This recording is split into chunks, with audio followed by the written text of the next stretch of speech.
Hello, everyone. Welcome back to the Weekend Charts. Charlie Bilello here. So much to discuss today. We're going to talk about the FOMC meeting, the jobs report, the latest in markets and investing. So stick around to the end. If you're watching this on YouTube, as always, hit that subscribe button for more content just like it. So let's start out with the blowout jobs report.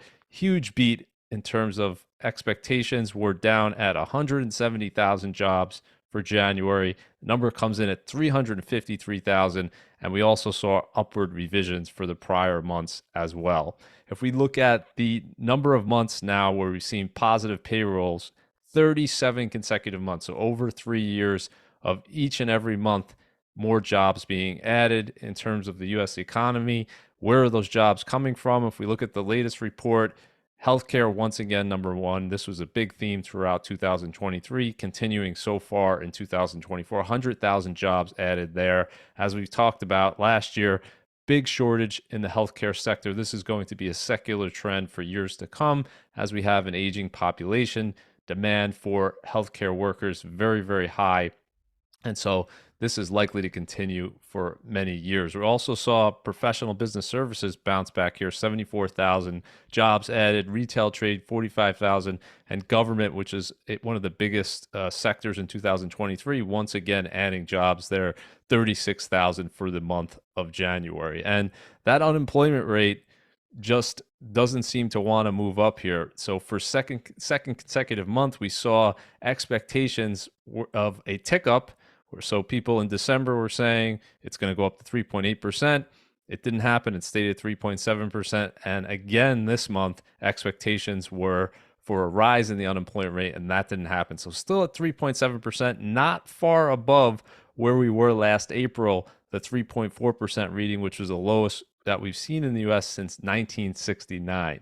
And speaking of streaks that we haven't seen in a long time, you really have to go back to the late 1960s to see this many months in a row, 24 consecutive months with the unemployment rate below 4%. So 2 years now at that very low level. We haven't seen that since the late 1960s. Biggest surprise, I would say, though, has to be wage growth. 4.1% year over year was the expectation. Comes in at 4.5%, so much hotter than expected. You put all this together, what happened to Fed Fund futures? Well, Fed Fund futures said pretty much say goodbye to the March rate cut. And in terms of the FOMC meeting, similar message being delivered there, but we got the employment report after that. That was kind of the nail in the coffin, I would say, for this March rate cut. What did the Fed do? It did exactly what we said they would do. The market was expecting no change. They didn't change rates. They didn't change their balance sheet plan, still reducing their balance sheet. And the important language from the press conference was Powell kind of emphasizing that we want to make sure we get the job done in a sustainable way. So he's acknowledging inflation's come down, but they want to make sure they get the job done in a sustainable way. And he said it's not likely that the committee will reach a level of confidence in terms of inflation coming down in a sustainable way by that March meeting. And although he did say it remains to be seen, it seems like when they're ready to do it, they'll probably really telegraph that it's going to happen at the next meeting. So expectations shifted after the FOMC meeting to the month of May, and after the jobs report, they shifted even more. And now we have less than a 20% probability of the Fed cutting rates at the March meeting. It was only a month ago where this probability was north of 70%. So big change in the last month. And as we said, entering the year, this could be one of the big surprises in terms of market participants, expecting a very dovish, very easy Fed, perhaps too much in terms of expectations. Remember, the market was expecting 6 rate cuts this year, while the Fed was only projecting 3. And already here we are, the market is having to push back those expectations in terms of their cut to start in the month of May. If we look at the curve now, I updated this chart here. This is the expectations of the market in terms of the Fed funds rate. And coming into the year, this was below 4%, the year-end expectation, and now we're at 4.1%. So they've kind of taken away one of the rate cuts, and they said now the market's saying now that it's not going to start until the month of May. And in terms of the balance sheet, the Fed didn't give a lot of clues there. A lot of people are saying, well, maybe they're going to start uh, slowing down the pace of quantitative tightening starting in March. Some people say, no, it's not going to happen until May. Other people are saying it's going to continue at the current pace for the rest of the year. So we'll see. They haven't said anything definitively there, but we do know that it's continuing for now at that current pace. And now we're at the lowest levels we've seen since I think March 2021, 1.3 trillion decline. And if we look at the balance sheet here, there's really no reason why the Fed should be stopping this anytime soon, because we're still $3.5 trillion above where we were in February 2020. And that's how much quantitative easing we put into the system, with the Fed buying everything from treasuries to mortgage bonds. And you're even borrowing corporate bonds for the first time ever as well. Well, this tightening so far has only reduced a small portion of that quantitative easing.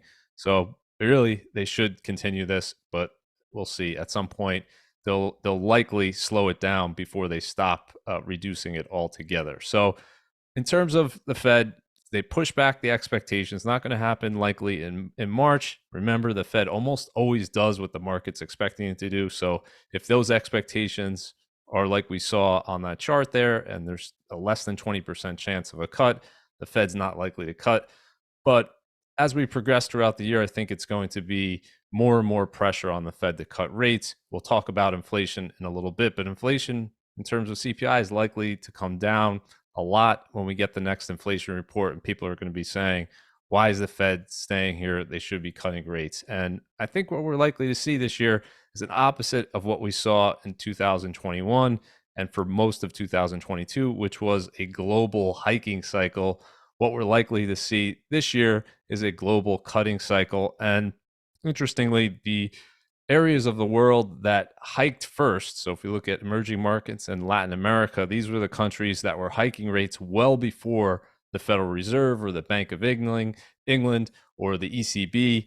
Well, they have started to cut last year, and they continue to cut now. If you look at in the last week, Chile, Brazil, and Colombia cut rates again. And I think at some point, many of these other countries are going to join them. So it's just really a question for the US, the Eurozone, the UK, Canada. All of them are talking about cutting rates this year.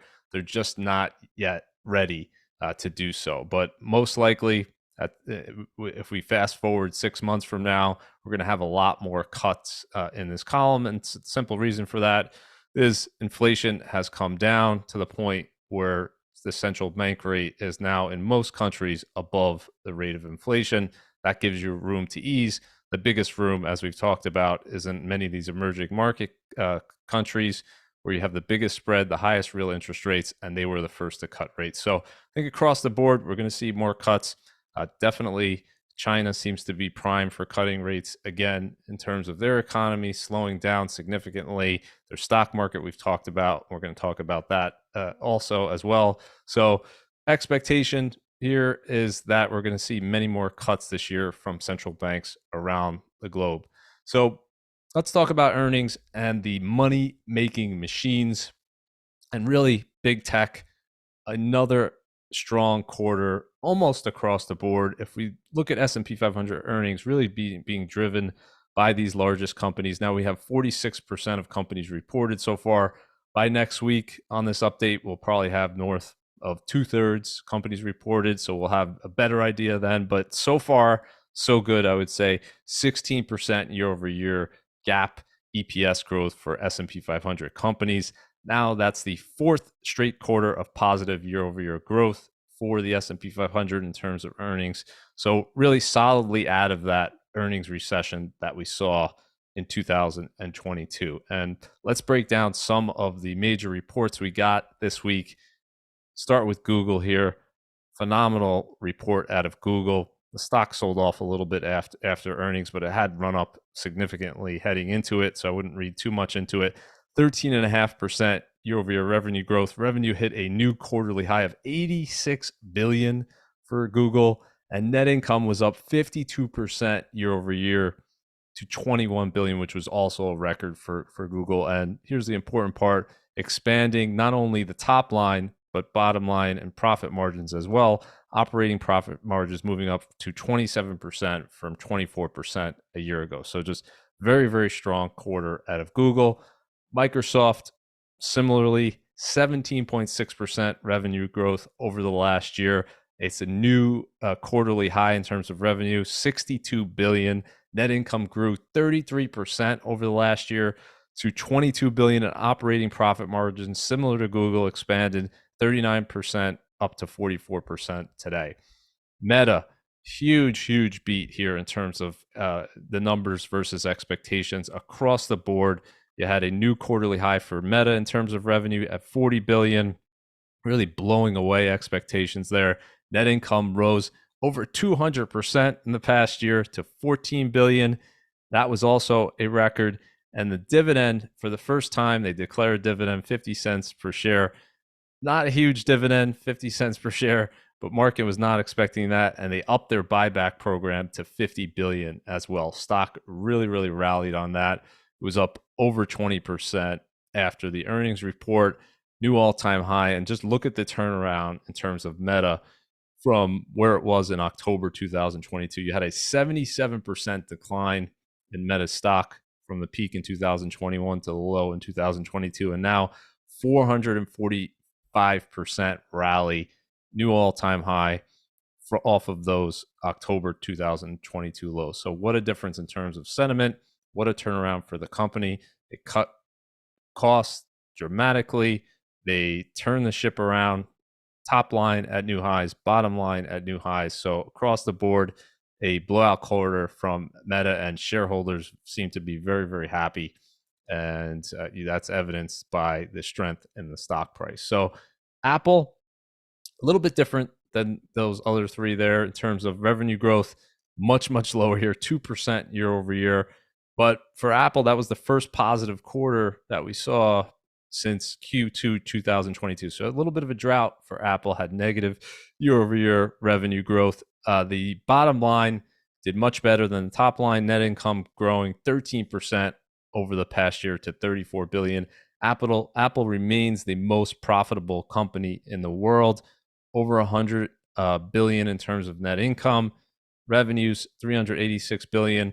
The difference from Apple from the other Magnificent Seven names is in terms of this top line growth. We just see last few years barely increasing in terms of revenue, net income flat from 2021 to today. So Apple in a different position, I would say, than those other Mag 7 names. It's going to have to find new ways to push revenues higher, put new ways to push net income higher. But certainly the stock has done tremendously well over the past few years, and the stock, not a huge reaction at all to the earnings report. So it seems like the expectations kind of right in line with those expectations. If we look at overall Q4 revenue growth for the major companies in the US, again, pretty strong overall. Meta, 25% year over year growth. Microsoft, 18%. Amazon, 14%. Google, 13%. Netflix at 12%. AMD, 10%. The S&P 500 so far overall, 5% revenue growth year over year. And then we have Tesla and Apple on the bottom here, up 3% and 2% year over year. And how is the market reacting to earnings so far? I would say just fine. It's hitting all-time highs as we speak. And it's now starting to put some distance over that prior high that we saw from early 2022. Now we're up 1, 2, 3, 4 weeks in a row. So market so far seems to like earnings, seems to like what the Fed is saying, and seems to like the jobs report.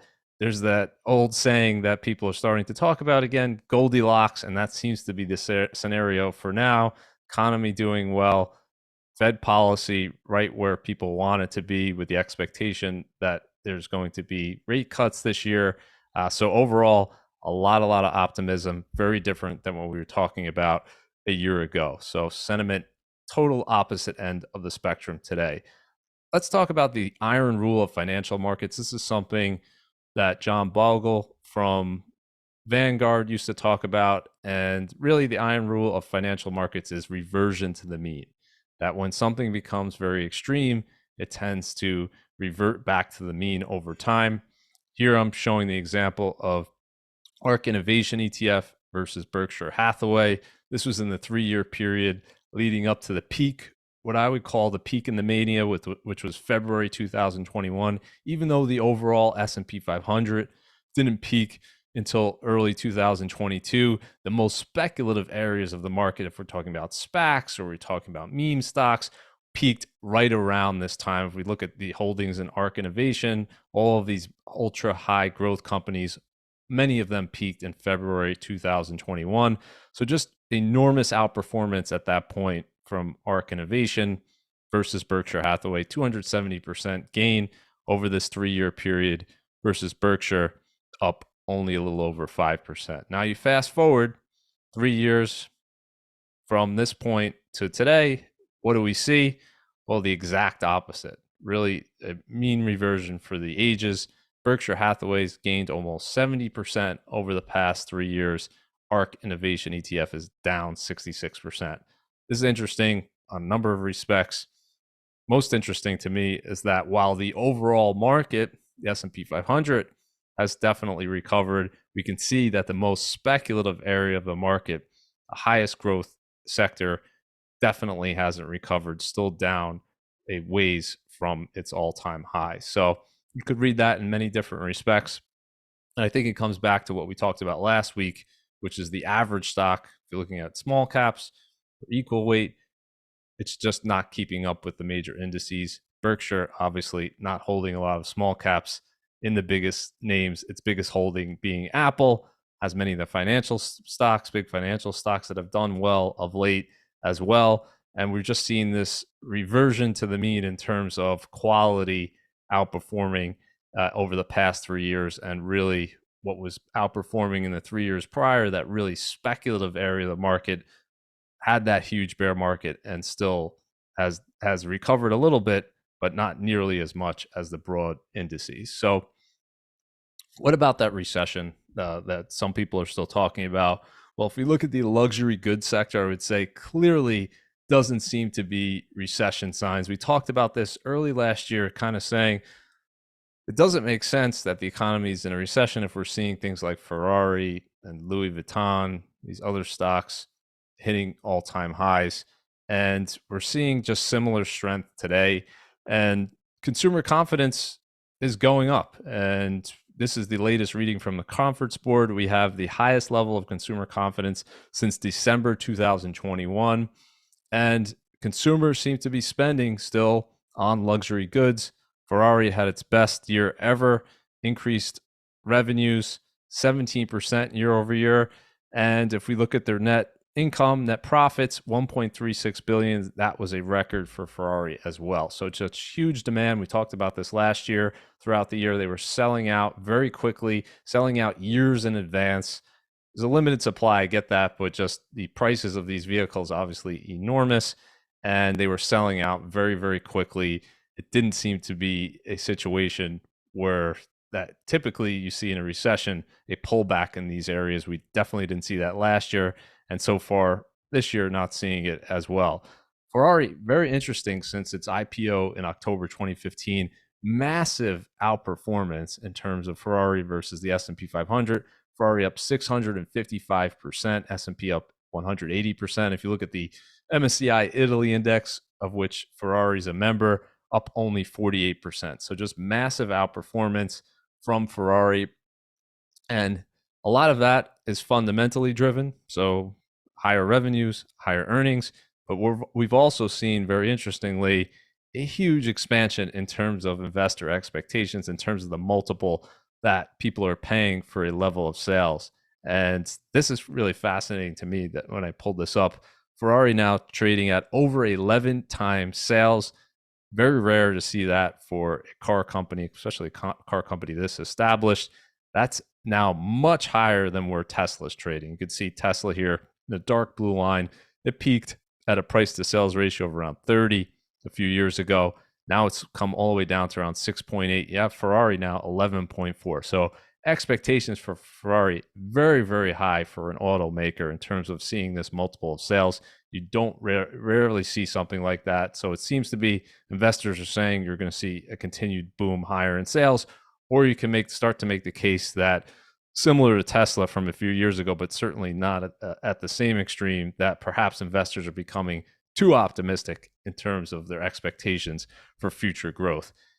Talking about luxury goods, the Super Bowl today is definitely become a luxury good. Look at this, $9,800 is now the average price of a ticket for the Super Bowl.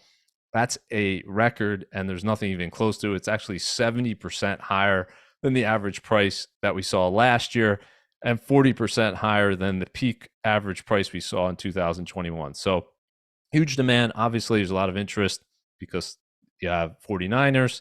So a lot of people from California interested. You have the fact that it's in Vegas. You have the Kansas City Chiefs and Mahomes and Kelsey and obviously Taylor Swift surrounding that as well. But just fascinating to see this price so much higher than the prior record, so much higher than last year, and people paying it. So to me, that's another sign. Economy doesn't appear to be in a recession. Would I ever pay this much? No, definitely not. It's crazy. I'm very happy to be watching this at home. You're talking about for a family of four spending close to $40,000 just on the ticket. That seems absolutely insane to me. For most people, that's a down payment on a house. So just absolutely insane, mind-boggling, these numbers. But I guess it's the most watched event in the world, and you're going to have a supply demand situation where there's only a limited number of seats, and I suppose there's enough people willing and able to pay that amount, and that's the market price for this event. And we'll see, perhaps years from now we'll look back and say that was crazy, that was insane. Maybe we won't see a level this high for years to come, but just absolutely stunning to see the price of a ticket this high. So let's talk about residential real estate versus commercial real estate. Really an interesting divide here, interesting divergence where residential real estate prices, as we talk about, are still continuing to go up, which is kind of a crazy situation because affordability is so low. Meanwhile, you're having commercial real estate prices overall moving lower. And let's first touch on residential here. We got another number out of Case-Shiller. This is for November, so it's lagging a little bit, but another all-time high in terms of U.S. residential home prices. And we still have housing affordability near record lows. And we won't dig into it again because I've touched on it many, many times. Big reason driving this is the fact that supply inventories are so low. And while demand has collapsed, supply has collapsed even more. That's leading prices to go up. So up about 5% over the last year. We look at this 20 city index, and now pretty much everywhere, with the exception of Portland, we're now seeing higher prices on a year-over-year basis. Not the same as what we saw during the pandemic or 2021. We just saw unbelievable, ridiculous year-over-year numbers, but much stronger than I would have anticipated and most people would have anticipated, given that lack of affordability, seeing these year-over-year increases and a good number of these markets hitting all-time highs here. It's not just one city. It's many different cities hitting record highs, and the ones that aren't are not that far off in terms of a drawdown. So will be interesting to see what happens with the real estate market this year. As we talked about, if mortgage rates do continue to go lower, maybe we're going to see the opposite situation where supply starts to come on the market and perhaps prices level off and maybe even go down a little. I think that would be kind of surprising to a lot of people. Maybe it shouldn't be after what we saw last year. Regardless, I think 5 years from now, if you're looking at home prices versus inflation, we're going to see eventually a reversion to the mean lower in terms of home prices not keeping pace with inflation, just because it's become so unaffordable. And once supply comes back to the market, you're going to see that prices, maybe not nominally, but on a real level, start to move lower. So let's switch gears and talk about commercial side here. Very different story. We're not seeing prices hit record highs. In most segments, we've seen declines over the last year. Offices being the biggest declines, down over 20% in the past year, but apartment prices as well. Self-storage properties down double digits, industrial down a little bit, and mall was actually up a little bit over the last year. Overall, commercial real estate values going down pretty hard last year. And the expectation is definitely for the office sector, we're going to see that continue. So, big difference in terms of the impact of interest rates on the commercial market, a much bigger impact. Obviously, the office situation still being hit by that transition to hybrid and work from home. That's going to take many years, I think, to work out. And the big question for this in terms of the impact on markets is what is going to be the impact on smaller banks. And this was a big issue for a few months last year, and then investors kind of forgot about it. And this week, investors starting to talk about it again because we had that regional bank ETF start to move lower in a big way again. And here's the numbers here. Why is commercial real estate important to these banks? Well, for smaller banks, it's 28.7% of assets. If you're looking at the bigger lenders, only 6.5%. So clearly, big part of the loan book at the smaller banks, and they're likely to see an increase in impairments as these loans come due. And especially office properties, as we've talked about, they're simply not able to pay them off. They're not able to refinance. Many of them have to sell them at much lower prices, and that's going to lead to losses, increase in losses at these banks. And if we look at the divide here, that's being priced in for sure. We got the S&P 500 at an all-time high, and the regional bank ETF here still 35% below its high. So clearly not an impediment to the overall market. We look at big tech, they don't seem to care one bit about this. But in terms of this sector, in terms of regional banks, still an issue, still an overhang for the market. And the question is, does it rise to the level where there's contagion and those fears start to accelerate again? Do we see another Silicon Valley Bank situation at some point this year? Now, remember, that was last March. The Fed put in all of those emergency measures, and those are supposed to be rolling off as we approach March in terms of new lending for these banks. And remains to be seen. I think if there's another crisis like that, they'll put it right back in. So I wouldn't read too much into it rolling off. But I think a lot of people are just saying this is kind of a situation here that's going to take many, many years to work out, and especially in terms of the office market. And perhaps we haven't seen yet the full impact on these banks and on the sector as a whole. So I want to talk about India versus China. We've been talking about China, huge declines in the stock market there, and the big divergence with the US. But I wanted to point out there's also a big divergence within emerging markets between India and China here. This is the last 3 years. MSCI India ETF up 31%, while the MSCI China ETF is down 57%. So just an enormous, enormous spread. We've talked about the problems with China, but why are people so optimistic with India? A number of factors driving that. They're expecting GDP growth, maybe 8% this year. They're looking at manufacturing. India is on the upswing, while China is on the downswing. If you look at 500 executive level U.S. managers here were polled, 61% of them said they would pick India over China if they could manufacture the same materials. So we discussed this last year. We're seeing an increasing trend of manufacturing in India. Apple manufacturing the iPhone. They're building more and more capabilities and factories in India, and talking about doing a much higher percentage in India this year than in the years past. And Apple's just one company. We're seeing many other companies talking about something similar. Meanwhile, China, still real estate becoming a bigger and bigger issue here. We have Evergrande, the biggest property development developer in China, ordered to liquidate this past week. And many people are saying that this we haven't seen the low in terms of the property market. There are going to be other Evergrandes before this cycle is finished. And if we just look at the indicators, and this is data coming out of China, which take it for a grain with a grain of salt, whatever it is, it's probably much worse than what they're reporting. If we're looking at residential floor space sold or real estate investment, anything new starts in terms of homes there, just big declines on a year-over-year basis. And prices, they've come down in terms of what they've reported, but they're probably down much more than that as well. So this is a big factor for the Chinese economy, much bigger percentage of their economy is housing, much bigger than the U.S. And this seems like it's going to take years to recover. The big question being, how much support is China going to give it? How much stimulus are they going to do? I expect if this continues throughout the year, you're going to see more and more things that China is trying to do to prop this situation up. I don't think they're just going to sit there while this situation gets worse and worse. So we'll see if that's effective or not.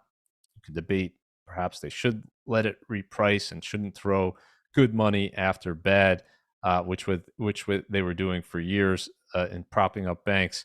But this is an issue that the market is saying we're not done yet. Now, historically, if you look at the U.S., look at Lehman Brothers, when you have these type of big events, you have these big defaults and liquidations, you're usually closer to a bottom than a top. So some might view this as perhaps a good sign. Maybe the situation in China is getting about as worse as it can be. Remains to be seen. We're only going to know that in hindsight. Of course, Lehman Brothers wasn't the ultimate low. The stock market didn't bottom until March 2009.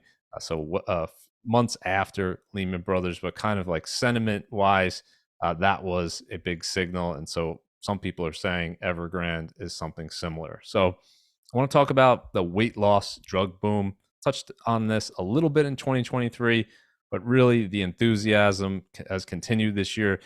Eli Lilly, this is kind of an incredible stat here. It's now past Tesla in terms of market cap, 627 billion this week, passing Tesla, which is around 600 billion, to become the 8th largest company now in the S&P 500. So just a stunning move higher for Eli Lilly. Just to give you some idea, less than 5 years ago, Eli Lilly had a market cap of 100 billion. So you're talking about 6x, less than 5 years, and higher market cap than Tesla. Kind of stunning. Obviously, Tesla is a little bit on the downswing. Tesla was over $1 trillion at one point, now sitting at 600 billion. And what's driving that? Well, a big portion of that for Eli Lilly is all about the expectations for their weight loss drug, Zepbound. And what people are saying is it's going to be a big increase in terms of sales in coming years, 3.79 billion for 2024, up to 11 billion in 2028. And the studies so far, of course, have shown significant reduction in weight loss. More people are using these things. There's obviously side effects. Won't get into that as well, but there seems to be a lot of demand, not just Eli Lilly. We're seeing many other drug companies as well, seeing their stock prices go up because of these weight loss drugs. And you could just see the impact. We don't yet have the Q4 numbers, but Eli Lilly's revenue surging higher over the past year, 37% year over year growth, up to 9.5 billion in the third quarter of last year. Just a huge increase year over year, much higher than you would typically see for a company, and especially a drug company, this high. So let's end, as we always do, with something positive, and that would definitely be, in my mind, more affordable rents. Talked about housing, the low affordability there in terms of buying a home, while renting continues to get better and better. And the reason for that is prices are not going up. They're actually gone down now 6 months in a row. If we're looking at asking rents with data from Apartment List, they're down 1% year over year, but down on a nominal basis 6 months in a row. And if we look at the picture here in terms of the average asking rent in the US, you could see peak here is in 2022, $1,441 today. About a year and a half later here, we're at $1,373. So great news is rents are lower than they were a year and a half ago. And what has happened with wages over that time? Well, wages have gone up. So that means rents are becoming more affordable. The good news is that supply in terms of the renting market, very different than looking at the home purchasing market. So while inventories, if you want to buy a home, are very, very low, if you want to rent an apartment, the inventories have been going up. And what we're seeing here is a continued increase in terms of the vacancy rate, 6.5%. And if we look at supply in terms of apartment buildings, well, there was a lot of construction in recent years, and that's going to come to market now. So the supply situation seems to be very good. And so the expectation is perhaps we won't see continued declines in the price of rents, but perhaps we'll have a slow growth year. And as long as wages are going up more than rents, well, that's making the situation much more affordable. So again, we have that hourly earnings number, huge beat, 4.5%, well above expectations. And if rents are coming down, what you're seeing is a much more affordable situation. So what is the expectation in terms of inflation? Well, we're through January now, we're into February, and Cleveland Fed is sticking kind of to their guns here in their forecast, suggesting that we're going to see CPI below 3% in terms of that January number. And they're predicting actually PCE to be down at 2.2%. So that spread, 4.5% wage growth, 3%, under 3% inflation, or if you're using PCE, 2.2% inflation, that spread, very, very strong. We haven't seen that spread that high in a long time. 1.5% higher in terms of your wages over inflation. That's likely, in my view, to boost consumer confidence. It's likely then to extend in terms of how people are spending their money in the short run. At least you have more money in your pocket because wages are going up more than inflation. So a very good sign for now that wages are going up more than inflation, and that apartment rents, at least, are not going up over the last year and a half while wages have continued to rise. So we'll end it right there. Thanks everyone for joining me. Have a great weekend, and I'll see you next time on the Weekend Charts.